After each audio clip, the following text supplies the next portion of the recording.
오늘 우리에게 주시는 하나님 말씀 고린도전서 14장 32절부터 40절까지입니다. 고린도전서 14장 32절부터 40절 말씀 우리 한 절씩 교독하도록 하겠습니다. 고린도전서 14장입니다. 예언하는 자들의 영은 예언하는 자들에게 제재를 받나니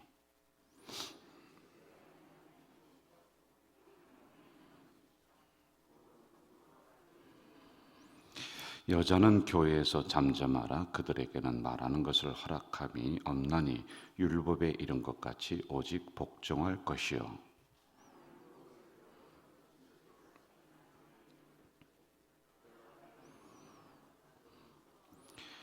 하나님의 말씀이 너희에게로부터 난 것이냐 또는 너희에게만 임한 것이냐.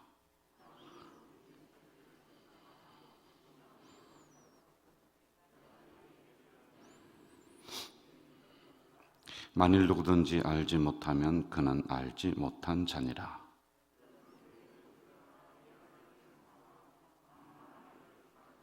(40절) 합독합니다. 모든 것을 품위 있게 하고 질서 있게 하라. 아멘. 오늘은 영적인 질서에 대해서 그리고 교회에서 품위 있게 잠잠하게 생활하는 것에 대해서 새벽에 간단하게 묵상을 좀 하도록 하겠습니다. 오늘 말씀을 잘못 풀으면은 굉장히 오해되는 말씀이 이 안에 있어요. 여성들은 교회에서 말하는 것도 허락하지 않는다. 무조건 복종해야 된다. 이거 굉장히 위험한 해석이거든요. 그래서 이런 부분들을 성경을 통하고 당시의 상황을 통해서 간단하게 우리가 정확하게 잘 살펴야지만이 됩니다. 자, 먼저 우리 33절을 한번 좀 보겠습니다. 같이 한번 해볼까요? 33절 시작. 하나님은 무질서의 하나님이 아니시오 오직 화평의 하나님이시니 모든 성도가 교회에서 함과 같이 무질서의 하나님이 아니다. 반대로 얘기하면 질서의 하나님이라고 하는 거예요. 그 앞에 보면은 예언하는 자들의 영은 예언하는 자들에게 제재를 받는다. 그 제재를 받는다라고 하는 것은 교회에서 함부로 경거망동하면 안 된다는 거예요. 그래서 두 가지의 통제를 받고 제재를 받는다고 했습니다. 하나는요, 내가 스스로 나를 겸손하게 낮출 줄 알아야 되는, 통제해야 되는 거예요.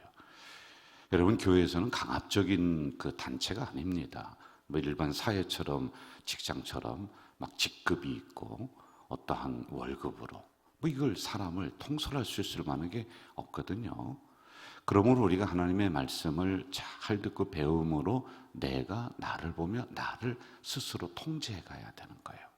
10마디 말할 것도 5마디로 줄이고 내가 소리 지를 것도 다시 조용히 얘기하고, 그래서 내가 나를 통제하지 않으면은 교회가 엉망이 돼버리는 경우가 있어요.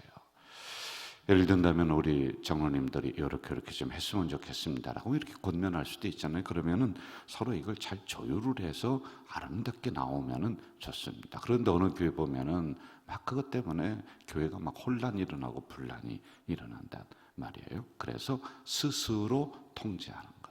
그리고 두 번째는 교회의 정책이나 교회 질서가 있습니다. 여기에 제재를 우리가 받아야 된다. 내가 신앙생활 하는데 내 마음대로 하는데 당신이 뭐냐고. 그럼 교회 질서가 안 서는 거란 말입니다. 그래서 33절에서는 하나님은 질서의 하나님이시다 이렇게 말씀을 하고 있어요. 자, 여기서도 우리가 조심해야 될 게 질서의 하나님, 그럼 계급이 있는 거구나. 아니에요. 그게 아니에요. 목사가 제일 높은 계급이고, 여러분 그런 생각은 이거 군대 문화예요. 목사는 항상 낮은 자리에서 섬기는 거죠. 그런 직분이 중후하면 중할수록 더 교회에서는 겸손하게 섬기는 이러한 것을 우리가 생각을 해야지만이 돼요. 여러분, 출애굽을 할 때, 그러니까 애굽에서 이 백성들이 빠져나와서 광야를 걸어갈 때, 자, 처음에는 아무런 질서가 없었어요. 먼저 나오는 게 최고였습니다. 우리가 구원받을 때 생각해 보세요. 이걸 구원과 연관시키는데 교회 처음 나올 때는 질서가 뭔지, 용어가 어떻게 되는지, 예배가 어떻게 진행이 되는지 아무것도 모릅니다. 초신자들은요. 그런데 광야를 걸어가요. 이들이요. 40년 동안 출애굽기의 광야를 하나하나 걸어가면서 뭐가 형성이 되느냐 하면은 질서가 형성이 돼요. 아, 먼저 가는 지파가 있고 뒤에 가는 사람이 있구나. 그리고 우리가 함부로 경거망동했다가는 이 광야에서 죽는 거구나. 동서남북으로 서야 되는 이러한 질서를 갖다가 마련해 주고 있단 말이에요. 그래 이게 잘 정착이 됩니다. 그리고 나서 축복의 땅 가나안으로 들어가는 거예요. 그래서 여러분 가나안에 들어갈 때는 맨 앞에는 법궤가 서게 하고, 그리고 그 뒤에는 유사들, 장로들이 서게 하고, 또 900m 뒤에는 거기에 있는 백성들의 지도자 그룹이 서고, 또 백성이 서고, 백성이 서는데도 그냥 서는 것이 아니라 12지파가 있는데 어디부터 어떻게 서서 걸어간다. 이게 형성이 딱 됩니다. 이게 여러분 교회거든요. 우리는 광약교회를 거쳐서 옥토, 저 가나안 교회로 딱 가는 거예요. 그럼 여기에서 질서를 하나하나 형성을 해가고 있단 말입니다. 그냥 내가 좋은 대로, 내가 하고 싶은 대로 마음대로 한다. 그건 교회가 아니죠. 그러므로 하나님은 질서의 하나님이시다. 자, 이걸 우리가 깊이 생각해야 돼요. 자, 그리고 여기서 우리가 또 하나 중요하게 볼 것은, 질서의 하나님이라고 하는 것은 개인 중심에서 전체를 생각하는 곳으로 우리가 시선을 옮긴다는 거예요. 그래서 나 하나라고 하는 데서 교회라고 하는 곳으로 우리의 생각과 시선을 옮긴다. 나만 생각하면은 여러분 그 안에서는 질서가 안 됩니다. 그런데 교회를 생각한다, 전체를 생각한다 라고 하는 것으로 우리의 생각과 시선을 옮기는 것, 이게 성숙한 신앙이죠. 또나 여기 질서의 하나님이라고 하는 것은 어린아이 신앙에서 어른의 신앙으로 발전한다, 이런 뜻을 가지고 있거든요. 여러분, 아기일수록 내꺼, 그리고 아기일수록 어떻게 해요? 자기 개인 중심이잖아요. 배고프면 울고, 뭐 그런 아주 단순하지 않습니까? 그 모든 게 나를 위주로 다 돌아가야 돼요. 그럼 아기가 있으면은 부모님도 뭐 할머니, 할아버지도 다 거기에 초점을 맞추는 경우가 있습니다. 근데 어른이 돼서도 이렇게 막 징징거리고 울고 막 그러면서 내 거라고 움켜쥐고, 그거는 아니죠. 어린아이의 일을 버렸다, 어른이 됐다. 이게 바로 질서의 하나님을 따르는 우리들이다라고 하는 것입니다. 자, 이제 좀 심각한 문제로 들어가 봅시다. 34절로 한번 좀 가볼까요? 34절 같이 읽어봅시다. 시작. 여자는 교회에서 잠잠하라. 그들에게는 말하는 것을 허락함이 없나니 율법에 이른 것 같이 오직 복종할 것이요. 여러분, 이걸 어떻게 풀을까요? 이 말씀 요 한 절만 딱 가지고 하면은 얼마나 이게 억울하고 또 차별이 일어나고 여기에 항의가 나오고, 이걸 어떻게 풀겠습니까? 자, 우리가 처음으로 들어가 봐요. 고린도 교회가 지금 어떤 상황이냐면, 고린도 전서라고 하는 것은 편지를 썼다는 거예요. 사도 바울 목사님이 고린도 교회에 편지를 썼는데, 고린도 교회가 1장, 2장, 3장에 보면 그 문제가 나와요. 파당의 문제, 서로 싸우는 문제, 분파가 일어나고, 교회 안에 아볼로파, 예수파, 뭐 바울파, 사도파, 별게 다 일어나는 거예요. 그 교회가 막 그냥 혼란스러워 죽겠는 거예요. 그리고 파당끼리 뭐예요? 우리는 예수파야. 우리는 원래 있었던 본질적인, 우리는 박힌 돌이야. 저기는 굴러온 돌이야. 뭐 이런 게 막 일어나요. 바울파는 굴러온 돌이라고 하는 거고요. 그리고 예수파는 자기들이 원래부터 여기 있었던 박힌 돌이다. 이런 게 막 일어나고 있단 말이에요. 정말 혼란스럽단 말입니다. 자, 그런데 여러분, 이러한 배경을 가지고 이 말씀이 나왔어요. 그런데 이게 왜 그러냐면은 거의 90% 이상이 말 때문에 그랬어요. 말. 주먹 쥐고 싸우는 건 아니거든요. 말이에요. 자, 그런데 말을 누가 많이 하느냐 하면 사람이 많이 하죠. 그러면 모인 사람 중에 누가 더 많으냐? 그럼 그쪽에 많이 말을 할 거란 말이에요. 교회 구성 요소를 보면 지금도 70%가 여성들이에요. 그때 당시는 더 했습니다. 여성들이 어디 사회적 압박을 받으니까 이 교회라고 하는 아주 음성적으로 모였거든요. 거기에 구성 인원들이 여성들이 참 많았었습니다. 그리고 과학적으로도 여성분들이 남자보다 2배 내지 3배는 더 말을 많이 하게 구조가 그렇게 돼 있습니다. 그러니 말을 많이 하니까 실수가 나오는 거예요. 여러분, 말 화려하게 하고 말 많이 하는 사람들은 조심해야 돼요. 우리가 교회에서는 진중해야 돼요. 이러한 배경을 가지고서 이 말씀이 나온 것이지, 이거 봐라, 여자는 말하면 안 된다, 여자는 조용히 해야 된다, 항상 복종하고 순종해야 된다, 이렇게 말씀을 풀으면 안 된다는 겁니다. 자, 이렇게 말하는데 진실을 얘기하면 또 좋아요. 그런데 여러분, 요즘은 남자나 여자나 다 똑같습니다. 잘못 얘기하면 유언비어를 얘기하는 거예요. 사실이 한 것을 사실로다가 이야기하니까 소문은요 금방 퍼집니다. 또 이 말이라고 하는 이 소문은 한 번 내 입 밖으로 나가면요, 이게 가면 갈수록 점점 커져서요 걷잡을 수 없이 돼버리는 경우입니다. 그러므로 말에 실수를 하지 마라 라고 하는 게 우리가 여기에서 얻을 교훈이란 말입니다. 그리고 개인적인 생각으로 함부로 이야기하지 마라 라고 하는 거예요. 봐라, 여자들은 조용히 해라. 이렇게 풀면 안 된다니까요, 성경을요. 그럼 남자는 말 안 하고 삽니까? 남자는 말에 실수 없습니까? 그러므로 이걸 보면서 전체를 가지고 해석을 해줘야지만이 되는 거예요. 말 조심해라. 그러므로 우리 가장 공동체 성도들은 2마디 할 거 1마디로 줄이고, 그리고 내가 3번 생각하고 또 1번 얘기하고, 그리고 들은 얘기를 또 함부로 얘기해서 이게 소문에 소문을 낳고 막 꼬리에 꼬리를 물고 하면서 이런 것들은 차단도 할 줄 아는 그런 성도들이 돼야 되는 거예요.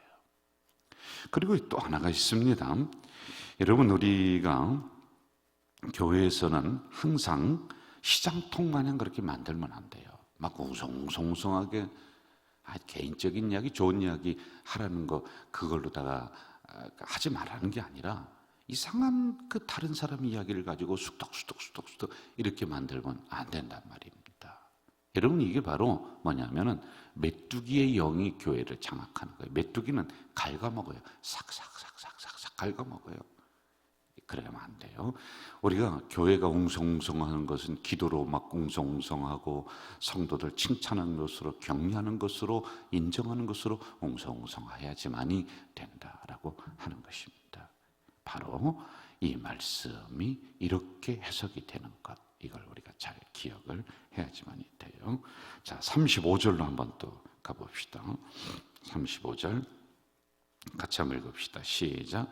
만일 무엇을 배우려거든 집에서 자기 남편에게 물을지니 여자가 교회에서 말하는 것은 부끄러운 것이다. 참, 이것도 우리 오늘 여성분들도 많이 나왔는데 서운할 겁니다. 자, 이렇게 교회에서 말 때문에 문제가 많이 일어났습니다. 그런데 이 말씀이 나온 배경은 또 뭐가 되냐면, 이것 때문에 진짜 해야 될 걸 못하는 거예요. 여러분, 그게 뭔지 아세요? 교회 모이면 예배 드려야 돼요. 그런데 예배가 진행이 안 되네, 세상에나. 그러니 잠잠하라, 조용히 하라, 이걸 강하게 지금 이야기해주고 있단 말입니다.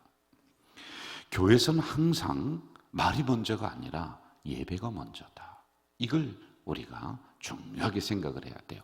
그렇게 해석을 해야지만이 바른 해석이란 말입니다. 그래서 우리가 할 수만 있으면 교회에서는요, 그냥 간단한 예배 드리기 전에 인사하고 그렇게 하고 예배 들어가는 거예요. 그런데 예배 들어가기 전에 지난주에서 있었던 것부터 그냥 쫙 얘기해버리는 거예요. 무슨 갯돈이 냈니 안 냈니, 무슨 모였니 안 모였니, 별 얘기를 다 합니다. 무슨 아기들 얘기부터 다 해버리는, 그 예배가 진행이 안 되는 거예요. 오늘처럼 이렇게 무슨 예배에 주보를 가지고 딱 있는 것도 아닌데, 생각을 해보세요. 오늘처럼 예배가 전형적으로 주보를 가지고 탁탁탁 해서 뭐 띵동땡 나오면서 막 그렇게 시작하라는 그런 뜻이거든요. 그런 것도 없는데 예배를 진행하긴 해야 되는데, 저기에서는 무슨 갯돈 얘기하고, 이쪽에서는 언제 소풍 갈 거냐 그거 얘기하고, 저쪽에서는 누가 무슨 일을 어떻게 했다 뭐 그냥 자기들끼리 도저히 예배가 진행이 안 되는 이런 상황이 있었단 말이에요. 그러니까 조용히 하라, 떠들지 마라 이거예요. 예배가 먼저다. 이해가 되셨죠? 그 여성들을 비하하고 여성들 입 닫으라, 당신들은 무조건 순종해야 돼, 이게 아니에요. 우리 남성들 조심해야 돼요. 이런 쪽으로 말씀을 보면 절대로 안 된다는 것입니다. 우리 교회를 보면서 저도 이런 부탁을 좀 제가 항상 드리고 있죠. 교회는요, 정책을 결정하는 기구가 있습니다. 그건 당회입니다. 당회의 정책을 결정합니다. 그럼 온 성도들이 여기에 질서 있게 따라주면 돼요. 근데 개인적인 생각에 좀 마땅하지 않은 부분들이 있을 수도 있겠죠. 그래도 교회가 나가야 될 방향이다. 그럼 따라야 되는 거예요. 그리고 우리 교회를 정책을 결정하는 장로님들은요, 성도들의 이야기를 귀담아 들어야 돼요. 하늘이 하는 이야기로 들어야 돼. 겉듣고 함부로 듣고 하면은요, 교회가 우리 성도들의 자녀들의 이야기를 잘 담아서 좋은 방향으로 결정하지 않으면 항상 분란이 일어납니다. 여러분, 자녀 이기는 부모 봤습니까? 장로님들은 성도들 이길 수가 없어요. 그런 구조로 나가면 안 돼요. 여러분, 교회는, 목사는 유치원생이랑 싸워도 지는 게 목사입니다. 지도자들은 어린아이와 싸워도 지는 게 지도자예요. 그러므로 항상 귀담아 듣고 성도들 편에 서서 교회를 편안하게 만들며 그렇게 해나가야 되는 것이 바로 정책 결정 기구이다라고 하는 겁니다. 자, 마지막으로 한번 좀 가보도록 하겠습니다. 40절 우리 한번 볼까요? 40절 같이 한번 읽읍시다. 40절 시작. 모든 것을 품위 있게 하고 질서 있게 하라. 참 중요한 말씀이에요. 모든 것을 품위 있게 하라, 질서 있게 하라라는 것입니다. 성도는 성도로서 지켜야 될 품위가 있어요. 그 교회 보면 교회가 영적인 품위가 있는 교회가 있고요. 그리고 참 교회가 모양새가 뭐 저러냐 이런 교회가 있습니다. 질서가 없어요.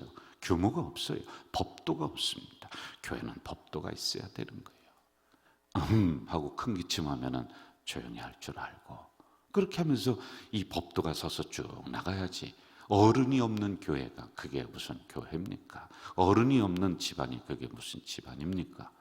어른이 있으면 싸우다가도 조용히 할 줄 아는 거예요.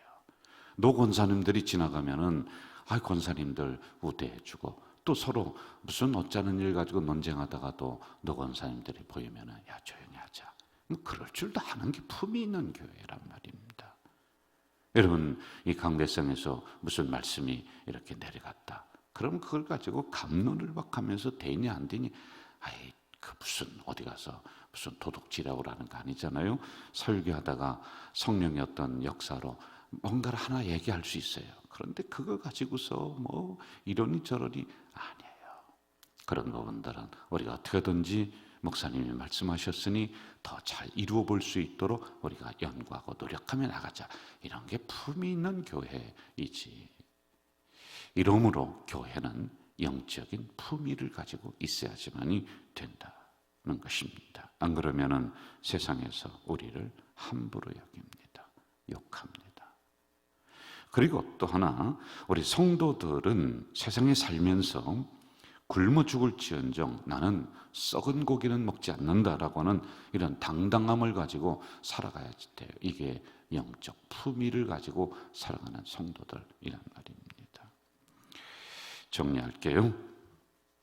고난 앞에서도 경거망동하지 않고 진중하게 살아가고 생각하는 성도들, 묵묵하게 자기 자리를 지킬 줄 아는 품위 있는 성도들, 그런 교회들.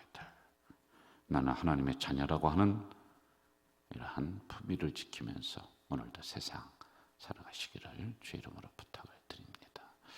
여러분, 이 시간에 우리가 한번 또 통성으로 기도했으면 좋겠는데, 특별히 병자들이 많이 있습니다. 우리 교회. 어제만 해도 제가 암 걸리신 분 4분을 안수기도를 했는데 얼마나 안타까운지요. 기도하면서 진액이 다 빠집니다. 그런데 그분들은 오죽하겠습니까? 기억나는 대로 한번 통성으로 기도해 주시고, 그리고 자유스럽게 돌아가시면 되겠습니다. 여러분 개인 기도하시면서 그렇게 해주시길 바랍니다. 다음 기회에 통성으로 한번 기도하겠습니다. 사랑하시는 아버지 하나님, 우리 가족 공동체를 위해서 간절히 기도합니다. 아버지 하나님, 우리 공동체는 질서 있게 품위 있게 이제 하나님을 섬기는 공동체입니다. 아버지 하나님, 간절히 기도하기는 이러한 우리 가족 영적인 공동체가 더 질서 있게 나가고 품위 있게 나가고 당당하게 나갈 수 있도록 인도해 주시옵소서. 오늘 이 새벽에도 수많은 성도들이 와서 하나님 앞에 부르짖어 기도합니다. 아버지 하나님, 부르짖어 기도하는 것마다 응답해 주실 줄 믿습니다. 특별히 하나님이여, 병자를 위해 간절히 기도합니다. 하나님, 암병이 물러가게 하시고 암병이 녹아내리게 하시고 암병이 깨끗이 이제 도망갈 수 있도록 하나님 치료의 은혜를 내려주시옵소서. 약을 먹을 때 30배, 60배, 100배 효과가 나타나게 하시고, 그리고 수술할 때 하나님 의사에게만 맡기지 마시고 하나님이 집도해 주시는 그 역사가 일어나도록 주여 도와주시옵소서. 전능하신 아버지 하나님, 이 새벽에 자기의 기도 제목을 가지고 나오고 개인 문제를 가지고 나서 기도하는 주의 자녀가 여기에 있사오니 주님, 그들에게 찾아가셔서 응답해 주실 줄 믿습니다. 그들에게 하나님 말씀 들려주셔서 역시 하나님이 살아계시는구나, 역시 하나님이 나를 위해서 이렇게 역사하시는구나, 이런 간증의 역사가 일어날 수 있도록 주님 도와주시길 간절히 소원합니다.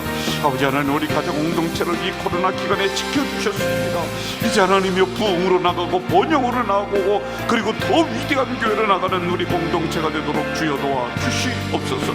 아버지 하나님, 우리 교회는 어른이 있는 교회입니다. 질서가 있는 교회입니다. 하나님, 질서 있게 차근차근 잘 따라 나가서 정말 수많은 사람들에게 별처럼 빛나는 우리 가족 공동체가 되도록 주여 역사해 주시옵소서. 전능하신 아버지 하나님, 이 새벽에 부르짖는 주의 자녀의 기도에 응답해 주시고 귀를 기울여 주시옵소서.